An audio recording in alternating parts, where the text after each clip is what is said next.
There's lots of aspects of teaching that I knew that I would enjoy before I even thought about becoming a teacher. I like the creative side of it. I like the unknown of how your day is going to go. Every single day is different. I love the interaction with the children. I love being able to get them to a point where they realize their potential and they see some success. Mm-hmm. Can you describe the challenges of being a school teacher? Oh, how long do you have?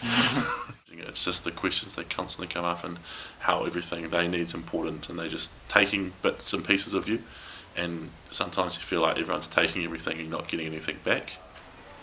What could I have done better? What could I have done different? What am I going to do tomorrow? Why didn't it work today? And all these thoughts are going through your mind, and it's really hard to shut off. To me, it's a very big risk, is that someone who's extremely effective and actually, I would say, gifted in the role of teaching could at some point, if they don't have the tools to not be overwhelmed by the demands and their great caring of wanting to make a difference, I do believe that they could risk being burnt out. Do you think mindfulness could it help teachers to address burnout issues? I do, yeah, because it puts you in the now.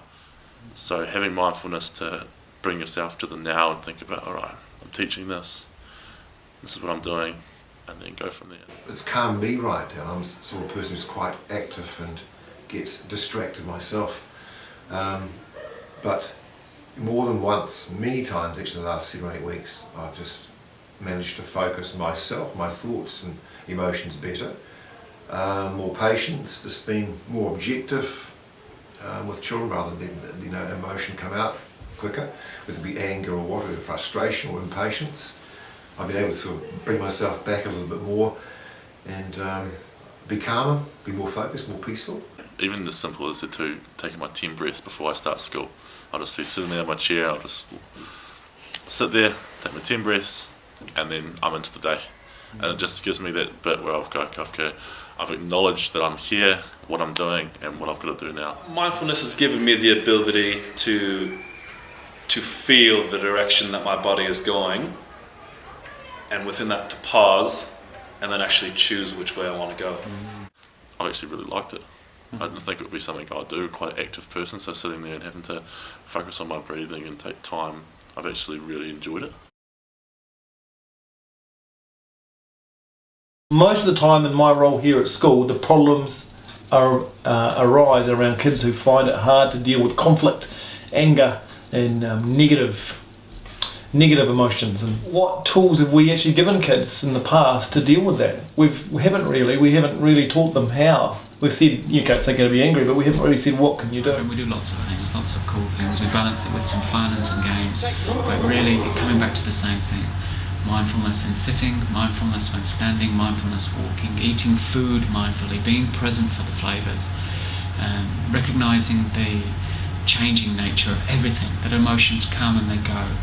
Interesting, so simple stuff, helping young people feel their feet on the floor, Basic instruction, feet on the floor, 3 mindful breaths. What I think in essence it's doing is helping us sustain our attention, and I think that is a really important capacity that we need to offer our young people, this ability to keep their minds in one place for duration. That's going to have impacts on learning. It has impacts on knowing themselves and seeing the thoughts that are in their mind. Lots of impacts. We teach them strategies for solving maths problems. We teach them strategies for solving reading problems. Strategies that help us clear our minds and focus on the task at hand. We don't teach. and I think this is a really powerful tool for them to put in their toolbox. I know it is for me. In the classroom, what you typically see is somebody has something's going on for a child, and they don't have the skills to self-manage it. So they can't say, oh yeah, I'm feeling angry right now, and recognise where the anger is in their body. And so they act it out. The crucial time will be when those kids who can't deal with anger as adults, if they can learn something now, I think that's more important. If you are aware, you've got choices. If I'm not aware, and I'm in the grip of an emotion, then I've got nothing. I'm like a train on a track. I just go where it's going to take me. Initially, one in particular found it really difficult to settle, but he was able to articulate the things that were going on for him, and even though he still finds it difficult, I think there's an awareness in him about, actually I can notice these things. I may not be able to totally control it, but I can notice when I'm not in control, and I can actually do some things to help me focus and bring myself back into this one time, and that's powerful. The more awareness, the more choice. I can't see the limit to what awareness can bring in terms of bringing greater freedom and a greater capacity to function well. It's great, it's beginning, it's flowering, and I can see the positive impacts on the students and the teachers. It helps people relax, and it's helped me relax. And it's made me feel a lot more comfortable in the environment I am. Like if I'm nervous or like anxious about something or worry, I can just say like, take the 3 breaths and kind of just like know I have enough time to calm down and everything and do what I need to do.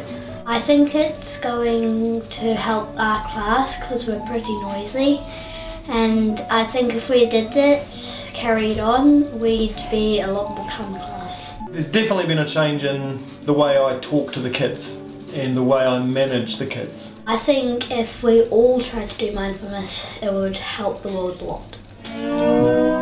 You ready to do it together?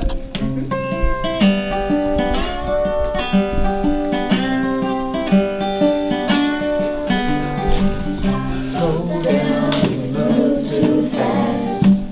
You got to make this moment last now. Just sitting here, watching our breath. Feet on the floor and feeling groovy.